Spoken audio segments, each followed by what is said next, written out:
আমার সবার লাঠি কোনে আছে কোনে এখন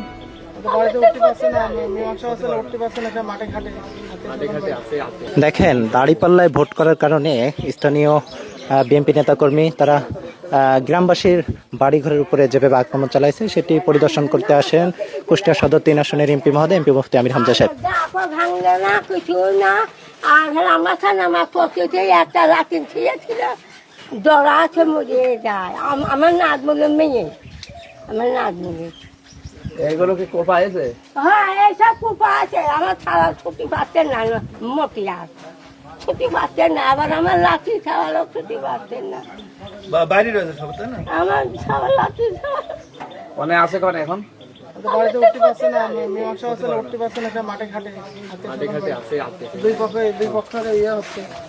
এটা যত দ্রুত সমাধানের জন্য ঘর বাড়ির মালামালও সব লুটপাট করে নিয়ে গেছে।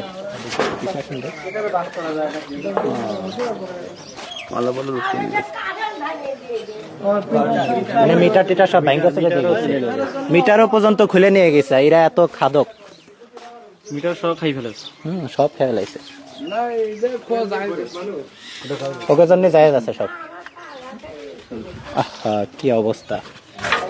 ঘরের মালামাল সহ তারা লুট করে নিয়ে গেছে।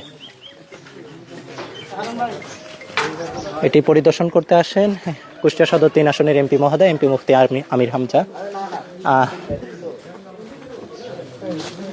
আমরা এখন আছি বড়িয়া এলাকা। এই গ্রামের নাম কি? বরিয়া।